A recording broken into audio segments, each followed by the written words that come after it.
Three little birds sat on my window, and they told me I don't need to worry.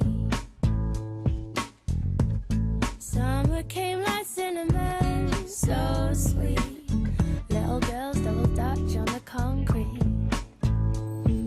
Maybe sometimes we got it wrong, but it's alright. The more things seem to change, the more they stay the same. Je m'installe à mon tour avec plaisir dans cette maison chaleureuse, avec une profonde envie de partager des récits de vie bouleversants. Pour découvrir des itinéraires inspirants. J'appréhendais cet accouchement. C'était comme un vide, en même temps on hurlait, il fallait que je pousse, etc.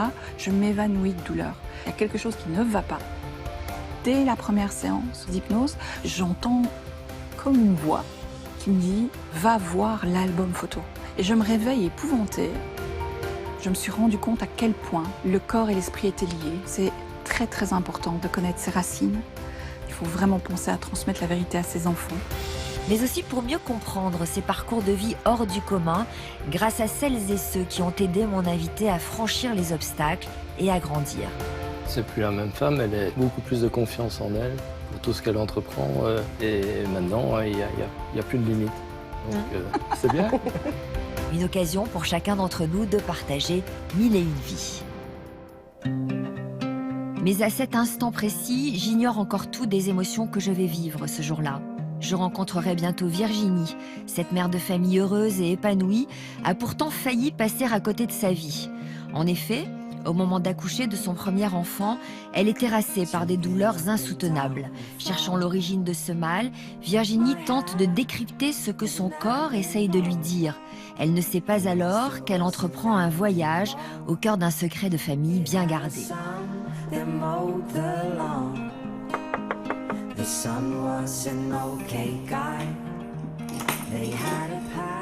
Bonjour.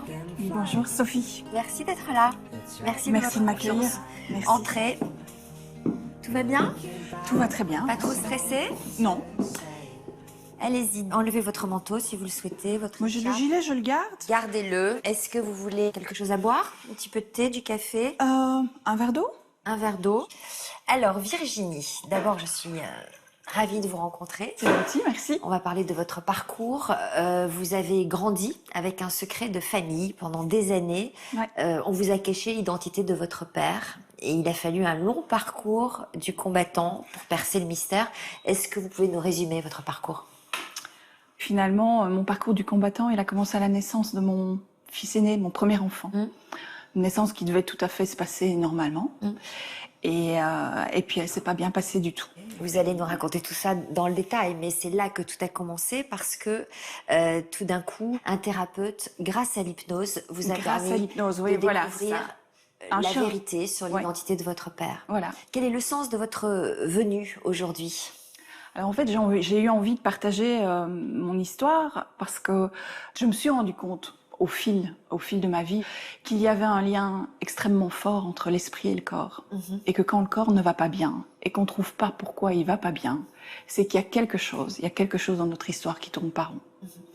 On va parler aussi, grâce à votre témoignage, des dégâts que peuvent engendrer les secrets de famille.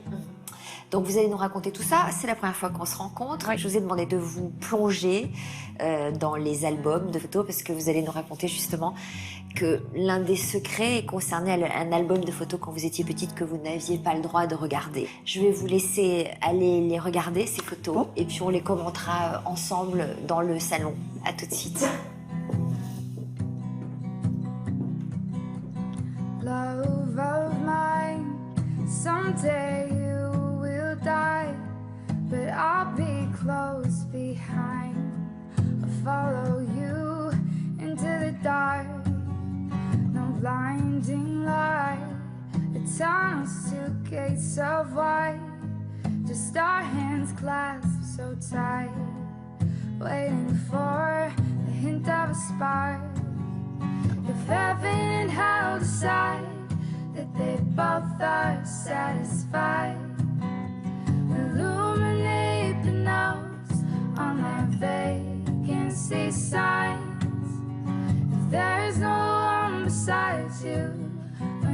southern bikes, and I'll follow you into the dark.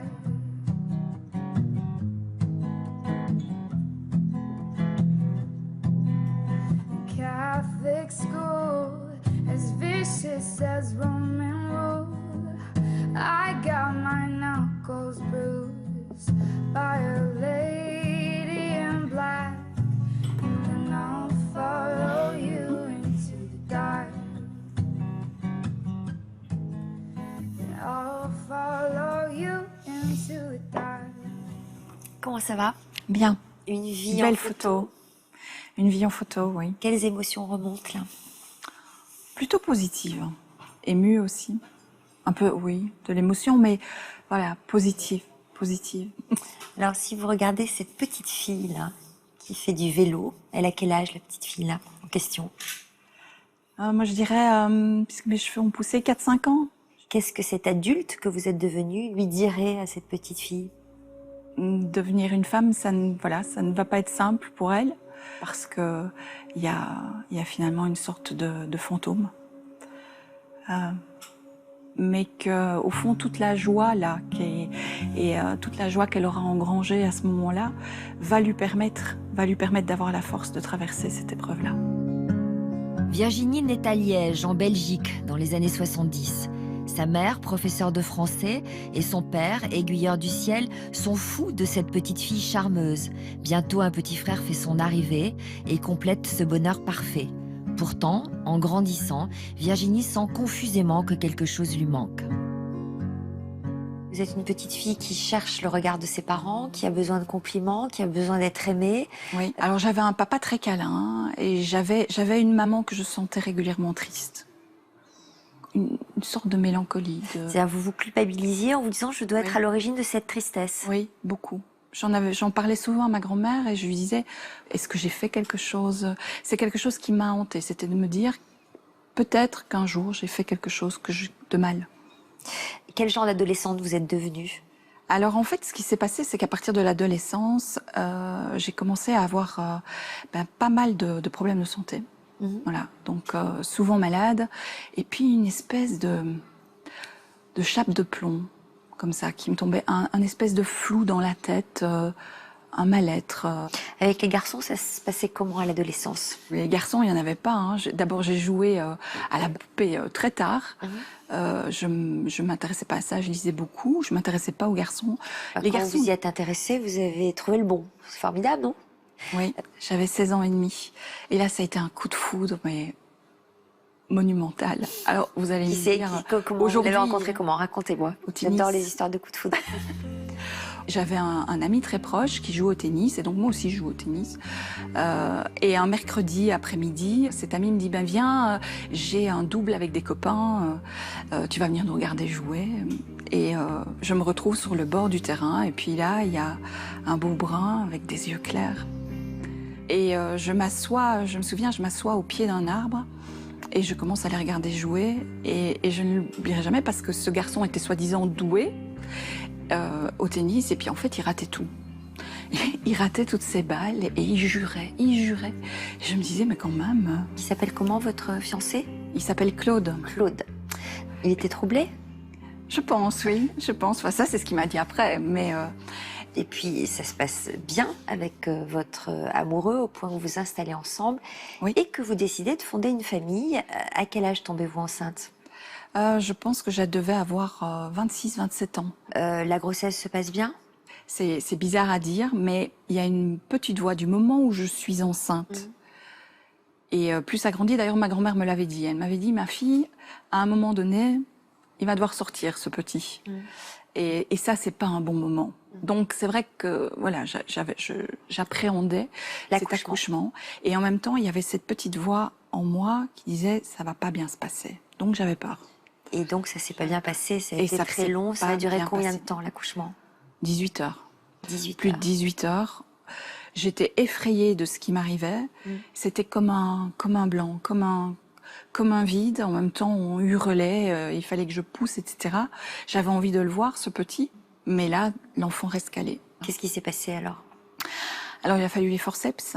Mais seulement comme on était très tard, donc, et que l'enfant commençait à être en souffrance, et que l'enfant n'était pas bien descendu, il a fallu aller le prendre très haut. Donc, voilà, déchiré, coccyx basculé, horrible. Mais en fait, on vous dit rien. Donc, le petit naît, et là, c'est juste voilà, la joie de l'avoir. Après, je me rends compte, c'est vrai que les heures passent, que je suis toujours en salle de couchement, qu'on recoue, mais on est sous péridurale, donc on sent rien. Malgré la violence de l'accouchement, Virginie serre avec bonheur son petit Adrien entre ses bras. Elle est sûre à ce moment-là qu'une vie de famille heureuse l'attend avec Claude. Mais les douleurs postnatales ne cessent pas. Virginie est immobilisée 11 jours à la maternité.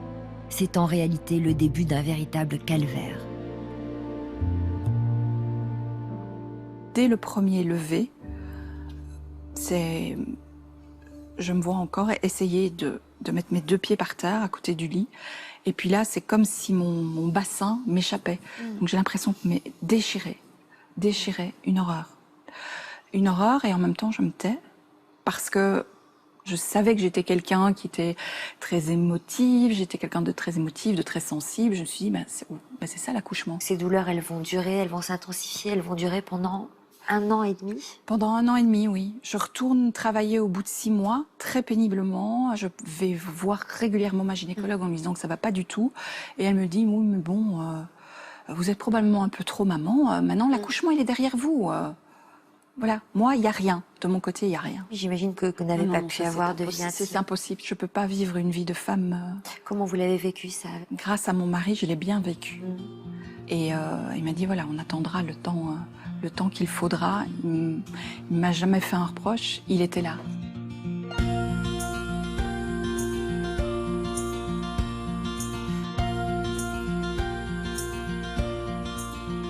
Puis un jour, les douleurs sont tellement fortes que vous vous évanouissez carrément. Oui, alors ça a été, je pense, le début de ce parcours médical. Un matin, aux toilettes, non, c'est tellement l'horreur que je m'évanouis. Je m'évanouis de douleur. Et là, petite voix me dit, tu vas en mourir, il faut faire quelque chose. Et le hasard fait que dans le train que je prends, un monsieur très gentil m'a déjà parlé de sa femme, qui est l'assistante d'un professeur en gynécologie. Et que je vais voir. Qu'est-ce qu'il vous dit? Il commence à faire des tas d'examens. Et là, il se rend compte que le coccyx, ça va pas du tout, il est mouvant. Et que donc, à tout moment, il peut rompre ce qu'on appelle la paroi puborectale. Donc, c'est pas rien. Et en même temps, fait des tests, ce qu'on appelle un électromyogramme. Ils font des tests dans le périnée pour voir si les nerfs ont été atteints. Et là, on se rend compte que les nerfs sont atteints 75% d'un côté, 35% de l'autre, et que oui, c'est normal que j'ai des douleurs comme ça. Et là, ils mettent une artillerie lourde en place, on m'opère du coccyx, on l'enlève, ils se disent qu'avec ça, déjà, ça va aller mieux. C'est pas terrible du tout, ça va pas mieux du tout. Et puis je pars en traitement kiné, 1 jour sur 2. On m'y emmène, je sais plus conduire. Je sais plus faire mes courses, je ne sais plus faire mon ménage. Ma belle-mère est à la maison tous les jours pour faire les lessives parce que ma seule position confortable, c'est d'être à plat ventre dans le salon sur un matelas. Virginie est arrivée au bout d'elle-même. Les douleurs sont insurmontables. Elle passe examen sur examen et additionne les visites chez les spécialistes, jusqu'au jour où son neurochirurgien lui propose une opération qui peut avoir des conséquences dramatiques. C'est l'heure du choix. Mais en me la proposant, il me dit, voilà, mais il faut que vous signiez une décharge. Parce qu'en gros, soit on va couper au bon endroit et ça va bien se passer, vous ne sentirez plus rien, vous n'aurez plus de vie... plus de vie intime, etc. Mais en même temps, voilà, vous n'aurez plus de douleur. Soit ça se passe mal et vous pouvez avoir mal, voire même plus mal, ou alors vous tombez incontinente. Et là, j'ai tellement peur, j'ai tellement peur que je me dis, mais non, là, petite voix intime. Encore cette petite voix que vous écoutez quand même. Alors là, vous écoutez votre petite voix et vous refusez de signer cette décharge. Vous allez consulter quelqu'un d'autre. Un autre chirurgien. Un chirurgien viscéral. Viscéral, oui. Et j'y vais, un premier rendez-vous, je crois que j'ai un dossier médical à peu près comme ça, et il me dit, je vais prendre le temps de consulter votre dossier, puis on se revoit. Qu'est-ce que vous ressentez à son égard pendant ce premier rendez-vous? Alors déjà, c'est un médecin complètement atypique par rapport à tous ceux que j'ai connus, parce que il vous regarde quand il vous serre la main. La poignée de main est chaleureuse, et puis il vous regarde, et puis... C'est incroyable de dire que les autres n'ont pas été comme ça, quand même. Ah non, non, non, non. Et quand j'y retourne la seconde fois, il me dit, bon, j'ai étudié votre dossier, et je pense que ce serait bien d'arrêter le carrousel médical. Mais il me dit, mais j'ai peut-être une méthode à vous proposer pour gérer votre douleur. C'est l'hypnose. Alors, il faut quand même se remettre dans le contexte, c'était en 2001, que l'hypnose, on n'en parlait pas du tout. Mais en même temps, je lui fais confiance directement. Il me dit, c'est une méthode douce, puisque voilà, il n'y a plus d'intrusion dans votre corps, vous ne prendrez plus de médicaments, etc. Mais il y a un seul inconvénient à cette méthode, c'est que l'hypnose, elle va chercher des éléments dans l'inconscient. Et il y a peut-être des souvenirs, des choses qui vont vous revenir, qui sont difficiles et qui vont revenir. Et là, vous vous dites quoi? Et là, moi, je lui dis, mais attendez, non, non, non, alors là, mais je vous assure, Sophie, je ris encore aujourd'hui en y pensant, parce que je lui dis, mais non, mais ça, il n'y a pas de problème chez moi, parce que vous savez, dans ma famille, il n'y a pas de cadavre dans les placards. Eh oui, et c'est souvent là qu'il y en a. Première séance. Qu'est-ce qui se passe? Quelles sont les émotions qui contraire remontent du chagrin énorme. Vous Ah oui, pleurez. je pleure.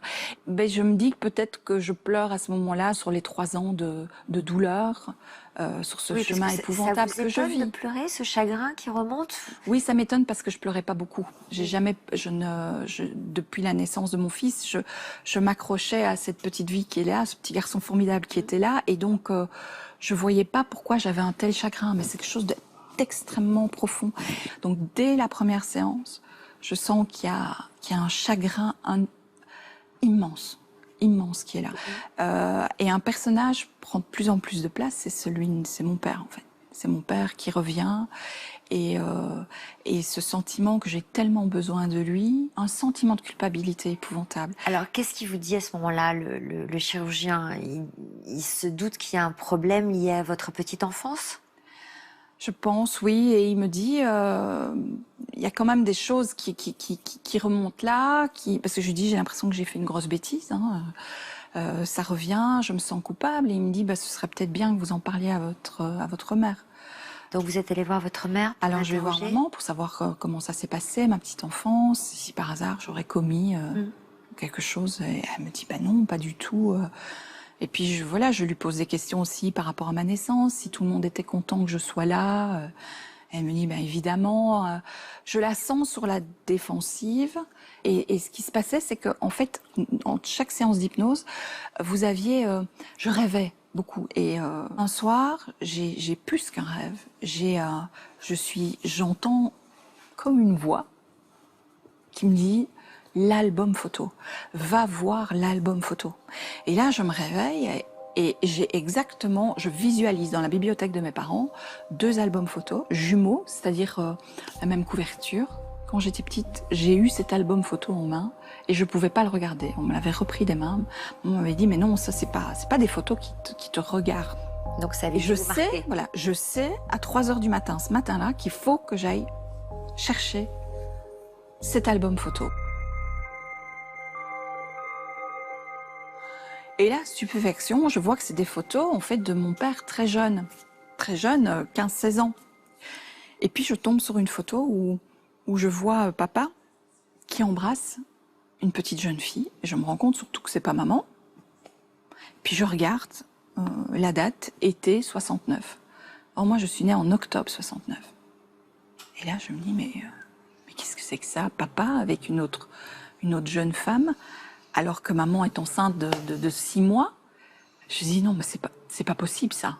C'est ça qu'on m'a caché, c'est qu'au fond, mon père avait peut-être une double vie avant de me connaître. Non, mais et ça, c'est une première clé, finalement. C'est vraiment une première clé de me dire. À qui? Alors, en fait, j'en parle à mon médecin. J'arrive, je suis fière. J'arrive, je dis, j'ai trouvé quelque chose. Il y a quelque chose qui ne va pas. Et je lui explique. Et là, il me dit, donc, il y a quelque chose qui ne va pas au niveau de votre naissance. Et je dis, ah oui, c'est vrai, quelque chose au niveau de naissance. Et il me dit, mais au fond, vos parents, ils ont quel âge? Et là, je me dis, quel âge? Alors en fait, maman, je savais plus ou moins, mais papa, aucune idée. Puis je lui dis, maintenant que vous me posez cette question, on ne fête pas les anniversaires. Il me dit, comment ça, on ne fête pas les anniversaires? Je dis, si, on fête mon anniversaire, celui de mon petit frère, mais on ne fête pas... Au fond, on ne fête pas la rencontre de mes parents, on ne fête pas l'anniversaire de mariage de mes parents, on ne fête pas leur anniversaire. Les séances d'hypnose sont à chaque fois l'occasion d'une plongée vers les zones les plus obscures de ses souvenirs. Des flashs étranges décrivent inlassablement la même image. Son père apparaît sans tête. Et je me réveille épouvantée. Et là, je me dis, là, je suis complètement folle, mais complètement folle. Je lui dis, écoutez, docteur, ça va plus là, je suis folle. En fait, je crois que mon père n'est pas mon père. Et là, il me dit, vous n'êtes pas folle. Vous avez trouvé. Je suis effrayée, Sophie. À ce moment-là, il y a le sol qui s'ouvre, vous voyez, sous la table là, sur laquelle je suis à moitié couchée. Et je lui dis, mais comment ça, je suis pas folle? Il me dit, non. Votre père n'est pas votre père biologique. Votre maman est venue me voir il y a quelque temps. Et elle m'a avoué que votre papa n'était pas le père biologique et que c'était un Français. Voilà, j'entends français. Et puis qu'elle ne souhaitait pas vous en parler parce que c'était très dur pour elle et qu'elle pensait que ce serait trop dur pour vous. Qu'est-ce que vous vous dites? Ben, je me dis que c'est pas possible. Je revois papa, on m'a toujours dit, enfin, je le ressentais comme ça aussi. J'avais beaucoup plus de caractère de papa que de maman. J'étais quelqu'un de quand même plus extraverti. J'avais la même dentition. Enfin, on parlait même. Voilà, moi, j'ai jamais eu de problème de dents. Ça paraît bête comme ça, mais à ce moment-là, c'est ça qui vous vient. Hein, c'est de dire mais non, je ne veux pas. Et je lui dis je ne veux pas, docteur. Je me dis c'est mon papa et on peut pas me l'enlever. Et on rentre à la maison avec mon mari. Parce que votre mari vous accompagnait aux séances? Oui, toujours. Il m'a toujours accompagnée. Claude, complètement choqué aussi, parce qu'il connaît papa depuis des années. Et puis, en fait, voilà, on reprend la route, pilote automatique. Hein. Dans ces moments-là, on ne parle pas, rien. Là-dessus, je rentre, mes parents gardaient Adrien. Je ne sais pas les regarder. Je monte dans ma chambre, je dis, voilà, j'ai très mal à la tête. Je monte et je dis à Claude, débrouille-toi, s'il te plaît. Vous n'avez pas eu envie de leur en parler? Ah non. Ah non. Non, il fallait... Non, surtout pas. C'était... parce que pour moi, c'était clair que si on me l'avait caché, c'était presque comme si je le disais, je les perdais.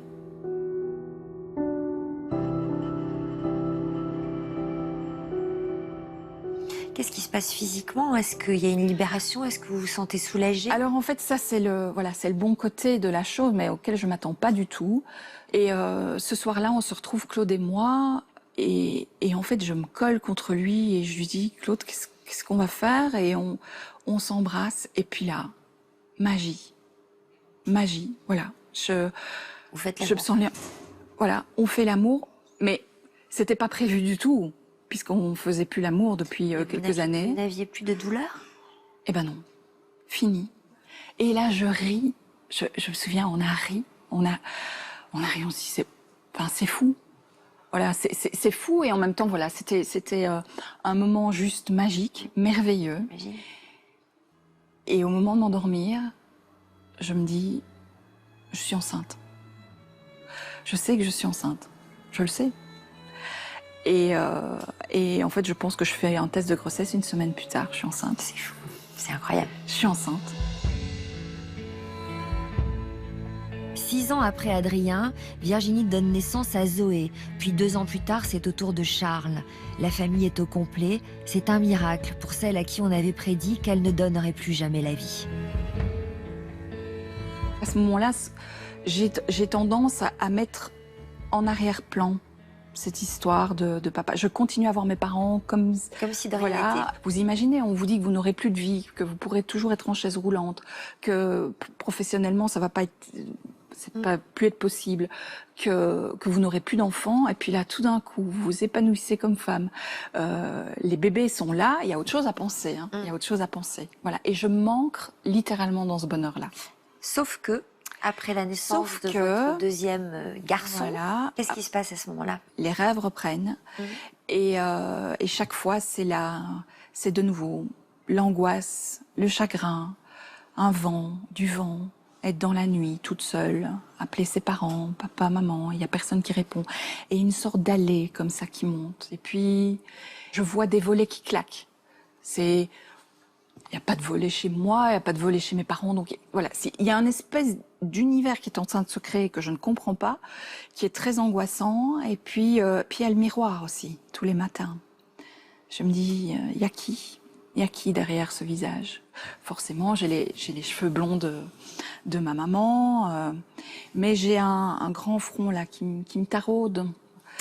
Il y a Il qui? faut que j'y aille. Donc vous reprenez Petit à les petit. séances d'hypnose, vous retournez Oui, voir. je reprends les séances avec lui. Et là, petit à petit, se dévoile un univers complètement inconnu. Comme je vous le dis, du vent, le vent qui souffle, des branches qui craquent.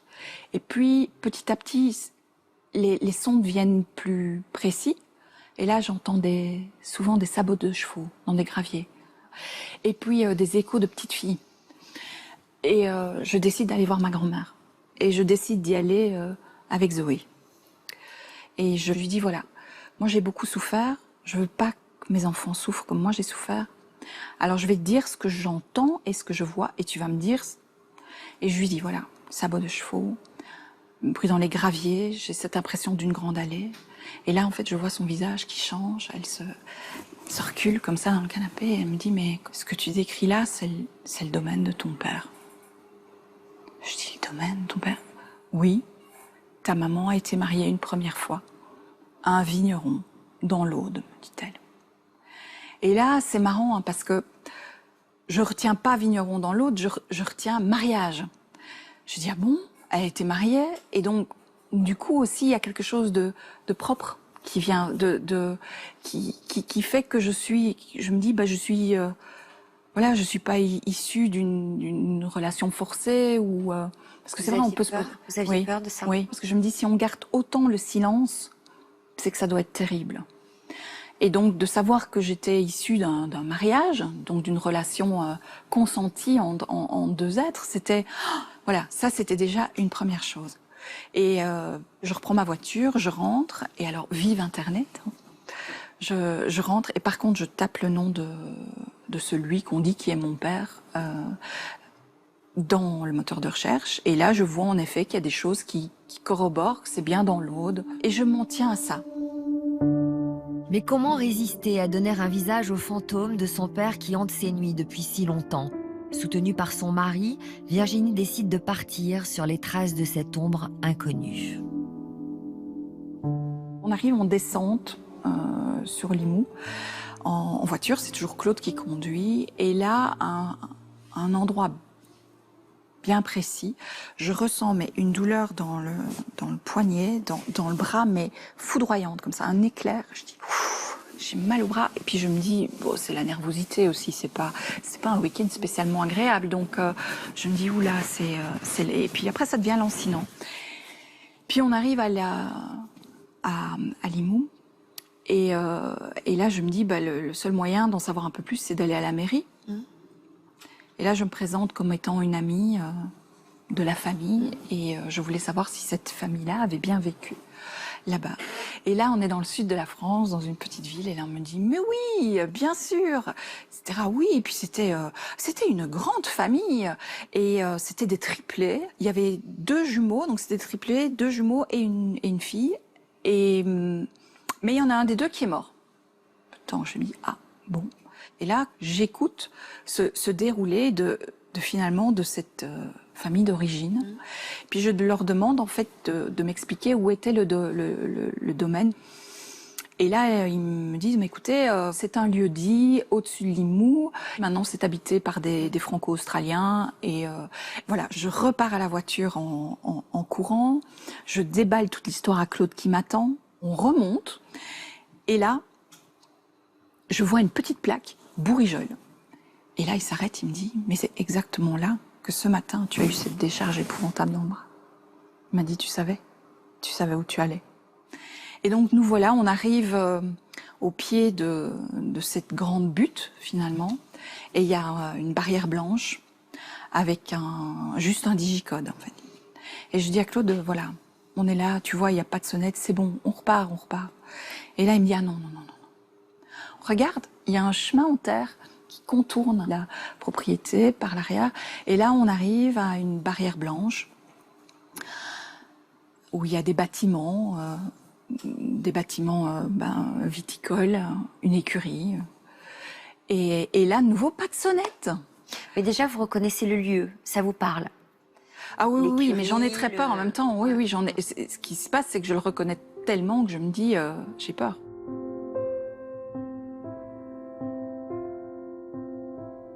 Alors, est-ce qu'il y avait des gens à l'intérieur? Alors oui, il y a le propriétaire qui arrive et je lui explique pourquoi je suis là. Il me dit, je suis occupée maintenant, revenez dans 2 heures. Voilà mon numéro de portable. Quand vous serez en dessous, je vous donnerai le numéro de code. Donc vous rentrez 2 heures après, et qu'est-ce qui se passe? Et là, ce qui se passe, c'est que cette allée qui se refermait sur moi dans mes rêves, elle est bien là. Et puis je regarde la maison comme ça, qui est immense. Et puis je tourne ma tête, et là, qu'est-ce que je vois? Le parc. Et là, j'ai su que j'étais au bon endroit.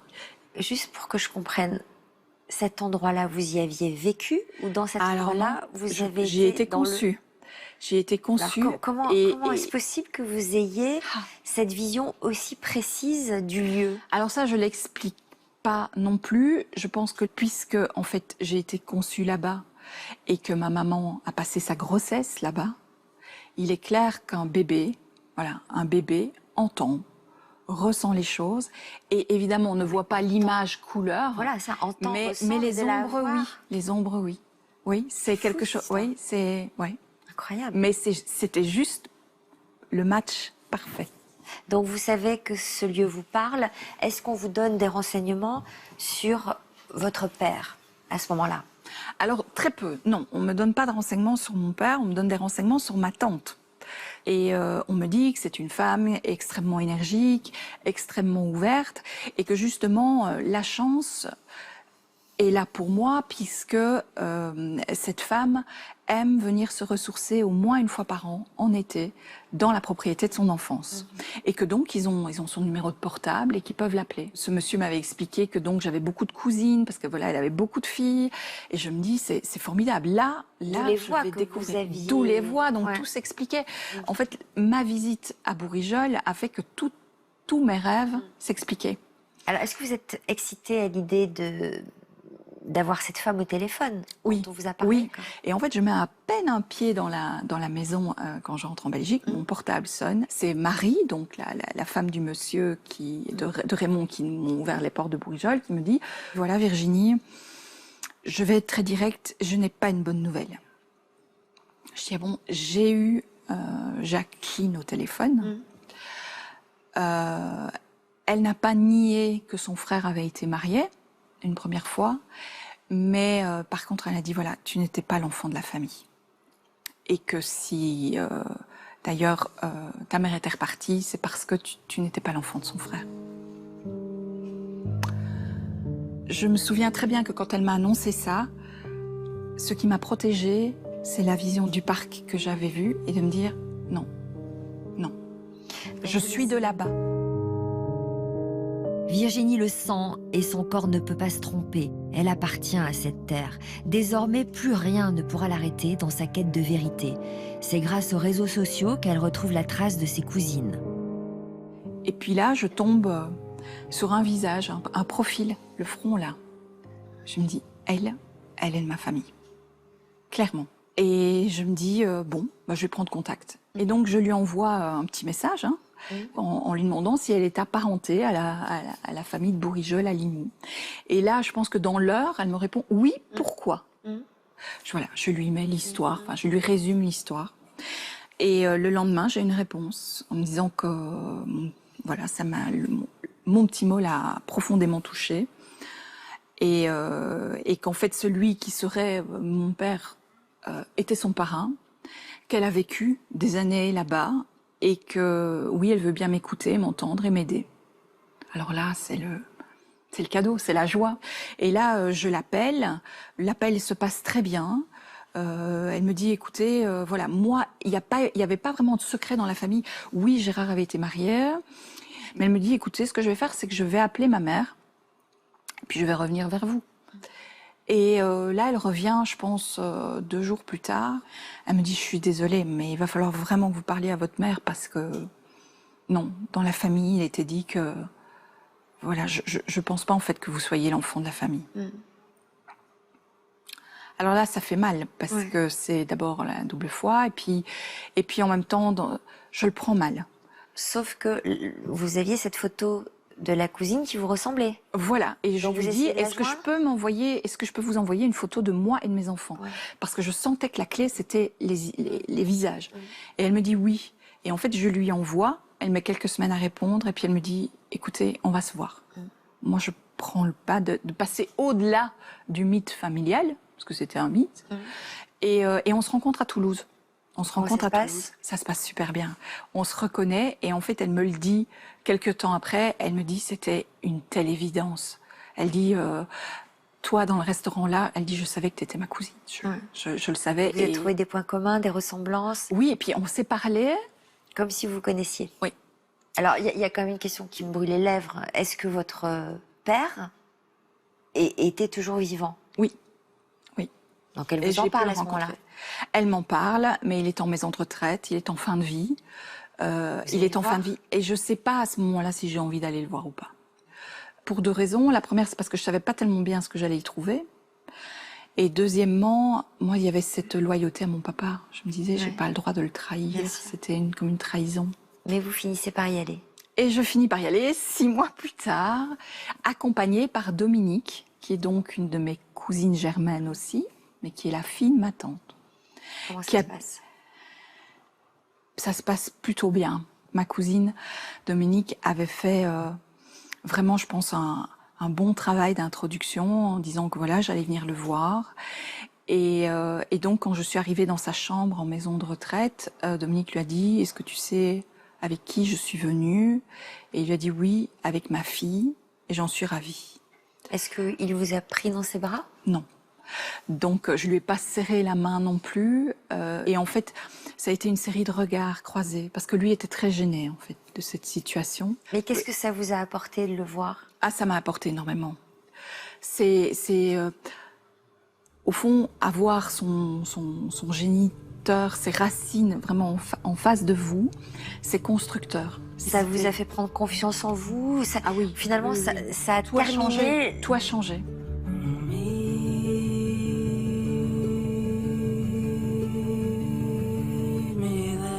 Comment ont-ils réagi, vos parents? En fait, je leur ai dit, voilà, je sais qui je suis. Et en fait, je me suis adressée à mon père. Je lui ai dit que je m'étais rendu compte que j'avais eu le meilleur papa qui soit. Et ça, j'en suis toujours convaincue aujourd'hui. Que c'était une question, que c'était vraiment important pour moi, pour me connaître. Et que donc, j'avais été jusqu'au bout et que j'avais contact avec mes cousines, etc. Et là, contrairement à toute attente, mon père, très ému, évidemment, s'assied et me dit « Mais tu nous libères, Virginie, tu nous libères. » Alors, lui attendait ce moment, manifestement, mais pas votre mère. Non. Comment a-t-elle réagi, elle? Juste une larme. Juste une larme. Je la sentais ébranlée, terriblement ébranlée. Elle bougeait pas. Elle était comme pétrifiée et papa a pris maman dans ses bras, puis moi je me suis jetée dans ses bras. Donc j'imagine que vous en avez parlé à vos enfants? Oui, donc j'ai commencé par mon grand, qui avait 14 ans à l'époque. Je crois que sa première phrase, ça a été « Ah, mais maman, je sais pourquoi je suis comme ça. » Et en fait, pourquoi il était comme ça? Comment? C'était quelqu'un d'attaché extrêmement à la terre et qui voulait être dans la terre. Il travaillait à la ferme, il n'était pas du tout dans les livres, etc., comme ma famille l'était. Et donc, je crois que finalement, il se posait beaucoup de questions sans nous en parler, de se dire, je suis quand même vraiment différent dans cette famille. Et là, subitement, je lui donnais les clés. Il s'est autorisé la différence. Vous nous direz tout à l'heure ce qu'il est devenu, votre fils aujourd'hui. Voilà. Euh, Et puis les petits. Et les petits, vous êtes allé voir une psychologue Oui. pour leur annoncer. Comment allez-vous aujourd'hui? Je vais très bien. Qui est la femme rassemblée, réunie? Je pense que je suis une femme qui a beaucoup de chance, qui est très heureuse dans sa vie, qui est en bonne santé et qui a pris beaucoup de confiance en elle. Je suis en train de terminer une formation d'hypnothérapeute. Comme par hasard. Voilà. C'est Pour étonnant de accueillir, voir comme souvent on a besoin de sortir de parcours de souffrance en ayant envie d'aider les autres. D'aider les autres parce que je trouve que j'ai eu beaucoup de chance sur mon parcours. J'ai rencontré notamment 2 médecins extraordinaires qui m'ont sauvé la vie.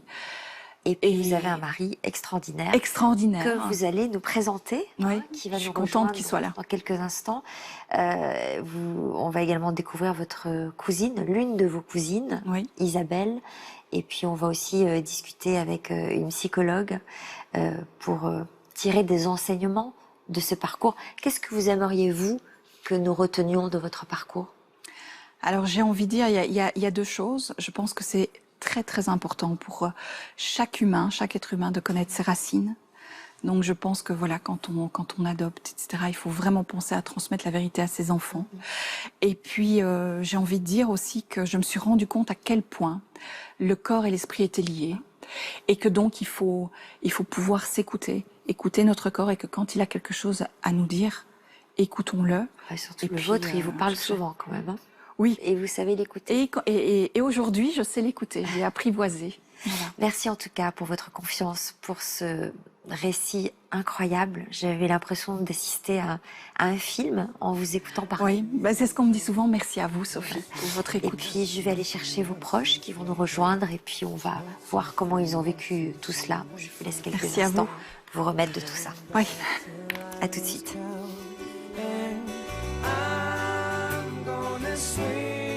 Pour moi, ces vies restent des énigmes. Lorsque mes invités comme Virginie racontent avec pudeur la profondeur de leur souffrance, ils paraissent s'en sortir facilement. Pourtant, une question s'impose. Comment a-t-elle fait pour se reconstruire?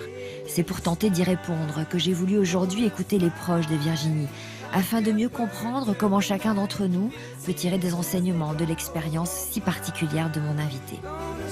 L'hypnose, c'est une thérapie, mais ça permet justement d'aller voir derrière, dans le cachet, tout le potentiel, tout ce qui est là. C'était pas des examens invasifs, donc c'était vraiment une autre approche. Et c'était tout de suite pour nous, on s'est dit, là, il y a peut-être enfin une piste. Je suis ravie de vous rencontrer. On vient de revivre ce parcours incroyable avec beaucoup d'émotions, d'étonnement. Claude, vous partagez la vie de Virginie depuis 30 ans. Vous êtes un mari parfait, d'après ce que j'ai entendu à travers ce témoignage. Très à l'écoute de votre épouse, très en amour. Vous pleurez déjà? Non, pas encore. Ça risque de venir. Mais pas loin. J'aimerais que vous me disiez quelle femme elle était quand vous l'avez rencontrée. Alors, c'est une question difficile parce que c'est se replonger dans un passé qui, par moments, n'a pas toujours été facile, comme ça a été raconté.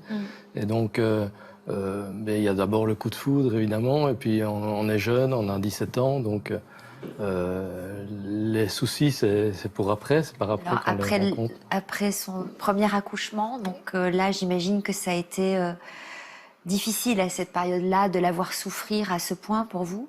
Oui, bien sûr, évidemment. Déjà, l'accouchement lui-même était quelque chose de très difficile. Et donc, on en est resté marqué. Et puis, la suite, évidemment, a été aussi très compliquée. Alors, vous avez vécu à ses côtés cette errance médicale, Oui. ces opérations. C'est sans doute ce qui est le plus difficile, c'est cette recherche d'un mieux-être, de passer d'un médecin à l'autre. C'est compliqué. Ouais. Pourquoi vous êtes ému comme ça? Parce que c'est un parcours particulier. Et donc, maintenant, on est dans le positif, ce qui fonctionne bien. Mais quand ça fonctionne pas très bien, évidemment, de revivre ces moments-là, ça provoque une émotion importante. Ouais. Quand elle a rencontré ce chirurgien, particulier, qui avait une autre approche. D'abord, vous étiez à chaque fois à ses côtés, c'est ce que nous disait Virginie, vous l'avez accompagné partout. Qu'est-ce que vous avez ressenti, vous, à ce moment-là, quand vous avez rencontré ce chirurgien qui lui... Très vite, un espoir, parce qu'il prenait les choses d'une façon tout à fait différente. C'était pas des examens invasifs, donc on s'est dit, là, il y a peut-être enfin une piste.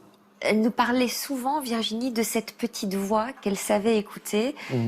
Quand, par exemple, elle n'a pas voulu signer la décharge du chirurgien neurologue avec tous les risques et les conséquences que présentait cette opération, vous l'avez écoutée, sa petite voix aussi, vous l'avez confortée dans sa décision? Oui, parce qu'on en parlait toujours directement après chaque rencontre. On débriefait. On débriefait, oui. Très régulièrement. À chaque étape, c'est toujours comme ça qu'on en a fonctionné. Virginie nous a dit à quel point vous avez été délicat dans votre vie de couple, dans votre intimité, face à ces souffrances. Ça devait être terrible pour vous de la voir souffrir comme ça. Oui, ça devait c'est vous en souffrez tout autant vous-même, mais vous ne savez rien faire. C'est bien ça le problème. Ouais.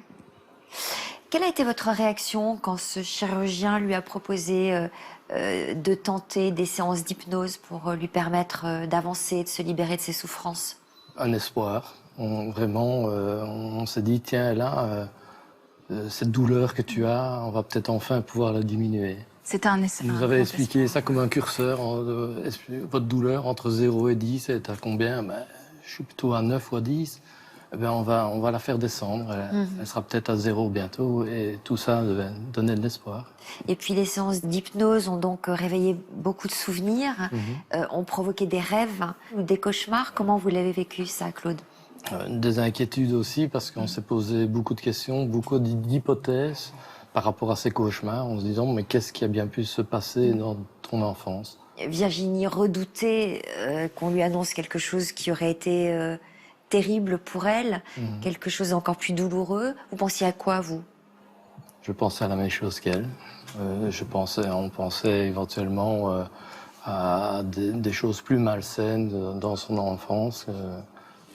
Quelle a été votre réaction lorsqu'elle a compris que son père de cœur n'était pas son père biologique? Je revois encore la scène à ce petit hôpital À Esneux. à Esneux. Et on a fait, je crois, un trajet dans le silence complet, pratiquement, je crois. Cette fois-là, on n'a pas débriefé. Non, on était vraiment hébétés.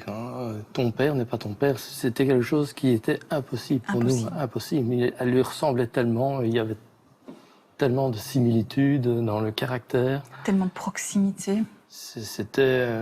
est-ce bien possible? Alors c'est vous qui l'avez poussé à travailler sur cette enquête pour retrouver ses origines. C'est vous qui lui avez proposé de l'emmener dans l'Aude? Oui.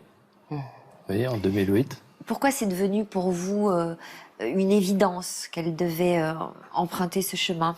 Après les différentes naissances, nos 3 enfants, il y a un moment, moi je me suis dit, on a un nom, il faut qu'on aille mettre un visage sur ce nom et il faut qu'on parte. Je dis, où crois-tu que c'est? Voilà, on va y aller. Comment vous l'avez vécu, cette histoire de douleur au bras qu'elle nous racontait tout à l'heure, au moment où vous êtes passé devant la route qui menait à cette propriété? C'est moi qui l'ai remarqué. C'est toi qui l'as remarqué, moi je ne l'avais pas remarqué. Ouais. Ouais. Oui, parce qu'on ne connaissait absolument rien. C'est la première fois qu'on arrivait dans cette ville de Limoux. Et donc, sur le chemin, elle me dit, j'ai vraiment mal au bras, mal au bras. Je ne voyais pas de raison objective. Et puis, c'est après avoir eu l'indication de l'endroit du domaine, qu'en revenant finalement sur nos pas, que j'ai dit à Virginie, mais écoute, là, c'est là que tu me disais que tu avais mal au bras. On était devant le domaine. On passait devant sans le savoir. Virginie, est-ce que vous avez eu plus d'explications sur ce qui était arrivé à votre mère? À quel moment elle a dû quitter cette propriété? À quel moment elle s'est séparée? On vous a raconté tout ça? Alors ma grand-mère m'a expliqué que donc maman était rentrée avec elle, je pense à peu près 15 jours avant ma naissance, en Belgique. Donc maman n'y était pas heureuse. Ma grand-mère me l'a dit, n'y était pas heureuse et voilà, ne voulait pas accoucher là-bas et elle ne voulait plus vivre là-bas. Elle ne s'entendait pas avec son mari? Je pense, oui. Ni avec sa belle-mère, parce qu'il faut savoir que dans ces domaines-là, à cette époque-là, on vivait tous ensemble et je pense que ça ne devait pas être évident. Claude, est-ce que vous diriez qu'il y a un avant et un après révélation? Quelle femme Virginie est-elle devenue? Oui, on me dit souvent une nouvelle femme, une ancienne femme, mais c'est toujours Virginie, donc... Mais ce n'est plus la même femme? Oui, c'est plus la même femme, elle a beaucoup plus de confiance en elle pour tout ce qu'elle entreprend. Avant, elle était toujours un peu cadenassée, et maintenant, il y a plus de limites. Donc, c'est bien. Donc vous êtes un homme heureux, si je comprends bien. Alors, vous parliez de ressemblance, et c'est vrai qu'il y a une ressemblance entre les deux cousines. Là, je regarde Isabelle. Alors, on n'a pas évoqué Isabelle, on a évoqué ses deux sœurs, alors, parce que j'essaie de m'y retrouver dans la famille. Sophie, c'était normal, tu vois. C'est compliqué, hein. Qui est la sœur de qui est la fille de qui? On est un peu perdu. Donc, vous aviez eu affaire À À Dominique, Patricia, d'abord, qui est ma cousine. qui est notre cousine, Germaine, et puis à Dominique, qui est une des grandes Une sœurs. de mes sœurs. En fait, c'est Isabelle qui vous a recontacté, je crois. Voilà, c'était la première fois dans ce parcours du combattant et dans ce parcours toujours en quête, en recherche de contact, que j'ai reçu en fait un petit message d'une certaine Isabelle qui disait voilà, il paraît que tu es ma cousine, j'aimerais te connaître. Alors, pourquoi Isabelle? Pourquoi vous avez eu envie? Pourquoi j'ai envie? Parce que, en fait, j'avais entendu parler de Virginie par ma sœur Dominique et qui m'avait raconté que son parcours était difficile et que, voilà. Donc je me suis dit, il faut que je l'aide. Si c'est vraiment ma cousine, il faut que je l'aide. Et donc Virginie, quand je lui ai envoyé le message, dans le quart d'heure, j'avais une réponse qui me disait, d'accord, je suis dans 15 jours à Paris. Et quand elle est arrivée à la maison, la ressemblance, je me suis dit, bon, ça, parce qu'elle ressemble plus à mes sœurs aînées qu'à moi. Et puis bon, je connais très bien son père. Hein. Elle ressemble à son père? Ah oui, c'est incroyable cette ressemblance. Donc il y avait plus de doute. Mais pour Dominique, ça a été la même chose. Dominique, il avait vu avant, elle a dit, mais il n'y a pas de doute, c'est notre cousine. Qu'est-ce que vous saviez, vous, dans votre famille? Est-ce que vous aviez cette perception du secret de famille? Pas du tout. J'étais demoiselle d'honneur au mariage de sa mère et de mon oncle. Et après, on n'a plus vu, plus jamais revu. Et on nous a jamais rien dit. Ah oui, jamais. quand même. On nous a rien dit. Donc on s'est dit, ils sont séparés. On savait pas qu'elle était enceinte. Alors, quand vous avez rencontré Virginie, au premier regard, vous vous êtes dit quoi? Que c'était votre sœur jumelle, presque. Bon, alors, on n'est plus cousine, on est sœur jumelle, du coup. Ah, pourtant, 6. Ah oui. Mais il m'en fallait une de plus. Mais là, c'était mon âme sœur, en fait. Pourquoi? Quand elle est arrivée, j'ai vu dans ses yeux une émotion. J'ai vu une petite fille déjà arriver. Et donc, ils sont venus passer la soirée dans la maison, même la nuit, du coup. Ouais. Et là, en discutant avec elle, je dis toutes ces émotions, je les ressens. Ça a été évident. Mais comment vous l'expliquez, que vous ressentiez tout? On est pareilles toutes les deux. Elle a ouvert Quand elle la pense porte. quelque chose, je le ressens. Quand je pense quelque chose, alors je dis, mais c'est pas possible. Et encore aujourd'hui, on se lâche pas. Il se passe pas un jour. Est-ce que j'oserais même dire peut-être une demi-journée sans que je pense à Isa? Et moi, c'est pareil. Qu'est-ce que vous retenez de son parcours, de son histoire? Ah ben, quel courage. Quel courage, quelle souffrance, surtout quelle souffrance et quel chemin long. Moi, je suis admirative. Hein. Alors, j'ai entendu à travers ce qu'elle nous disait tout à l'heure que vos sœurs n'ont pas été aussi ouvertes que vous vis-à-vis d'elle. Mais mes sœurs aînées, il y a Oui, pas de oui, souci. non, oui. Je pense que c'était plus difficile avec les plus jeunes. Voilà. Mais, Oui, non, mais ça, oui. mais aujourd'hui, Virginie est notre cousine Germaine. Alors, vous lui avez conseillé de faire ce test ADN justement pour qu'elle puisse être une cousine à part entière et entrer dans votre famille. C'était important pour vous qu'elle le fasse? Pas pour moi. Je pense que c'était important pour Virginie. Au moment où je lui ai dit, il faut que tu le fasses, tu avais encore un doute. Oui, parce que moi, je vous avais retrouvé par par le cœur, par la sensibilité, par les émotions.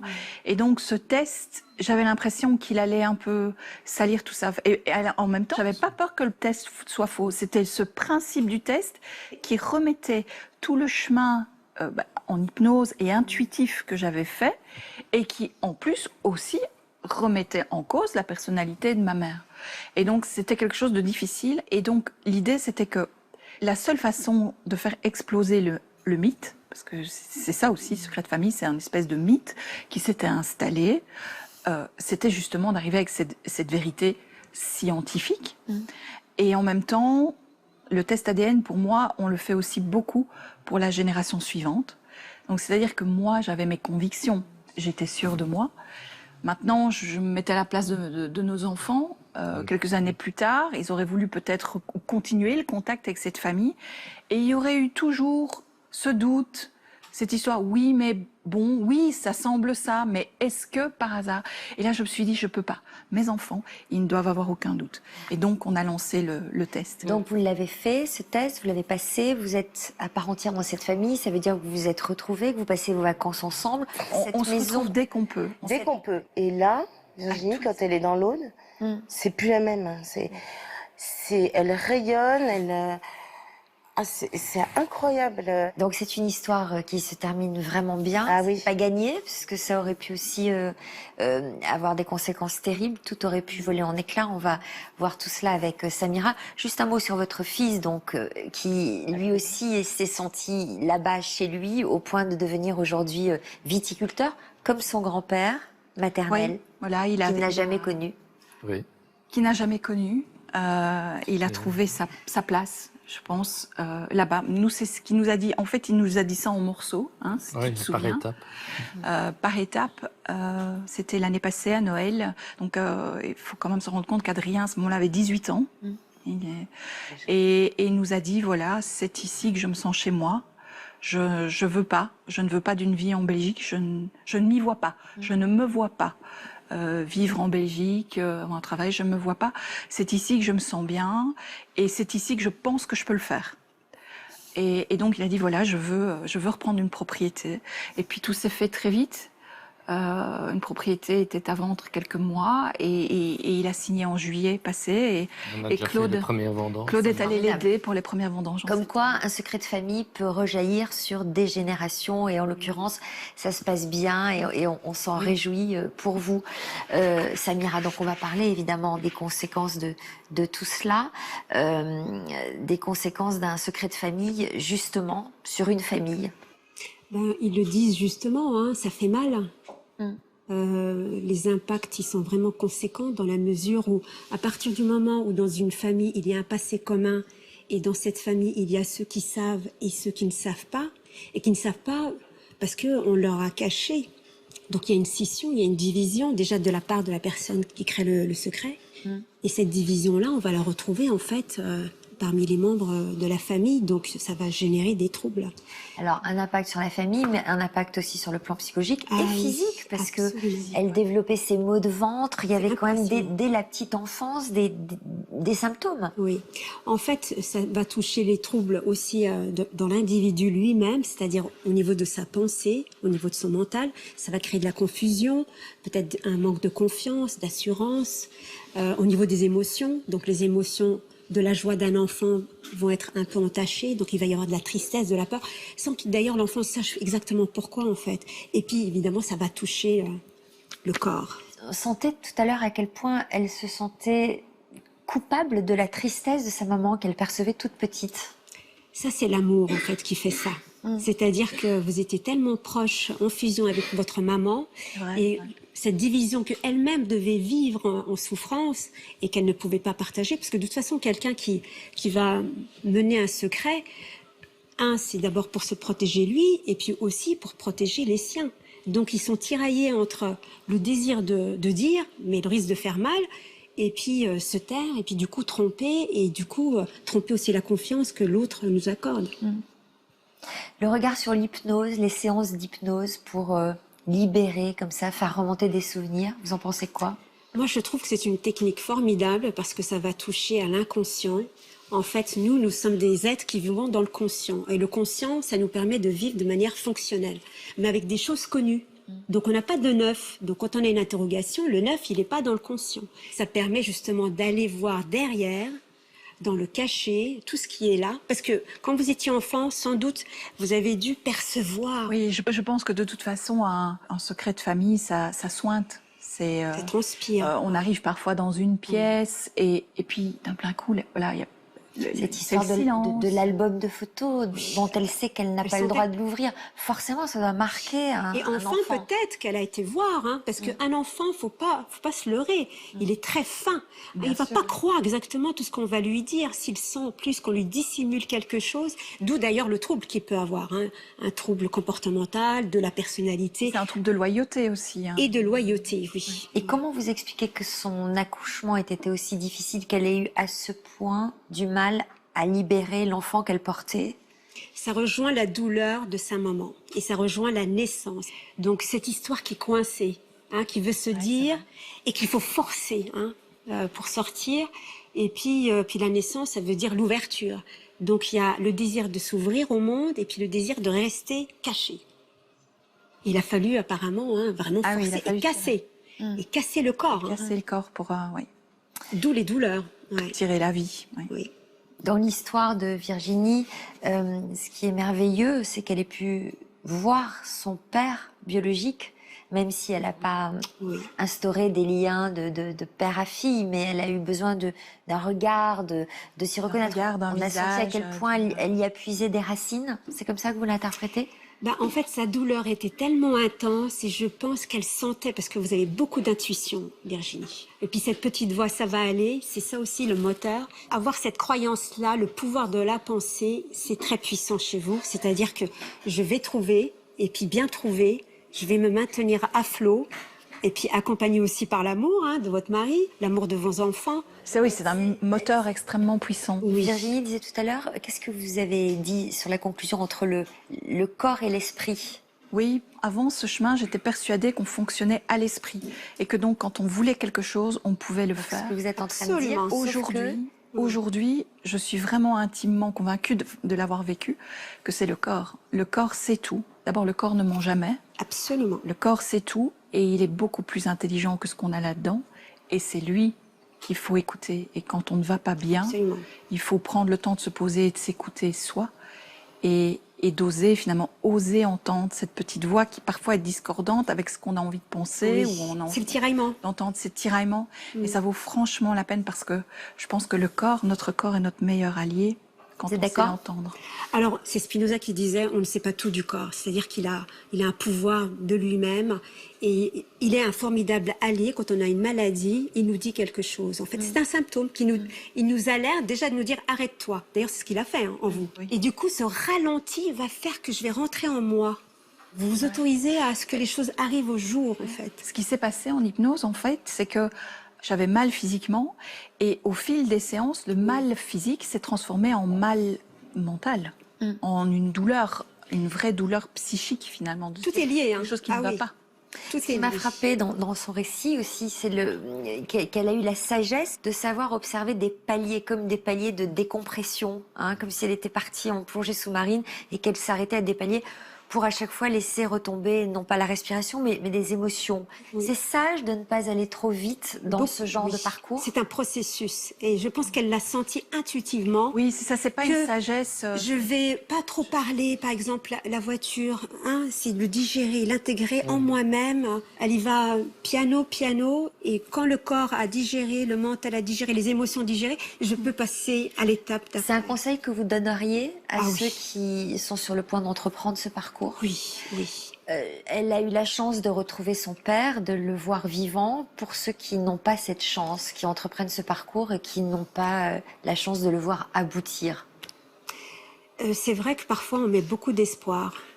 Et j'ai envie de dire, oui, il faut s'auto-analyser avant, évaluer l'impact que ça va faire d'avoir la réponse ou pas, d'avoir les retrouvailles ou pas. Moi, je procède beaucoup par la visualisation, par exemple, pour voir les deux cas. Comme ça, on peut se voir déjà sur quoi je peux travailler en moi pour, au cas où je n'arrive pas à retrouver ce père ou je retrouve ce père, mais qui ne veuille pas me voir, de permettre, voilà, à la relation de se faire, d'accepter un non, mais c'est pas un non à ma personne, c'est juste un non à la demande. Et si la personne non plus n'est pas là parce qu'elle est décédée, c'est de se dire, je suis allée jusqu'au bout de moi-même, et quand bien même il est parti, voilà, je l'ai rencontré quand même. Voilà, je pense que c'est important d'aller à la rencontre de Oui. soi-même. Et puis toute cette famille que j'ai retrouvée, c'est juste du bonheur au quotidien. Et Isa aussi, c'est toi qui m'as donné toute cette confiance. Et non seulement tu m'as donné ma place, mais aussi tu as permis de dédramatiser. Tu m'as épaulée autrement en disant, mais allez, parle-en à tes parents, et puis il faut que tu parles à ta mère. Enfin voilà, c'est un parcours là qui s'est fait en dehors aussi de la quête finalement du père, du parent biologique. Vous êtes allé au-devant du secret. Le secret, c'est se taire. La chose qu'on ne nomme pas, l'innommable, voilà, parce que inavouable, vous avez été là-dedans pour vraiment lâcher l'expression. Alors, l'expression, elle l'a mise Oui, en application en plus. sur des pages, puisque vous avez écrit ce livre Voyage en mer intérieure aux éditions Témoins du Monde. Juste, Claude, si vous devez garder une idée pour porter un regard sur le parcours de votre épouse, vous diriez quoi? Une idée ou un mot? Je dirais que du courage. Du courage, Du hein, courage. c'est ce mot de courage Ouais, qui revient. et le temps. Beaucoup de patience par rapport au temps, mais le temps est nécessaire.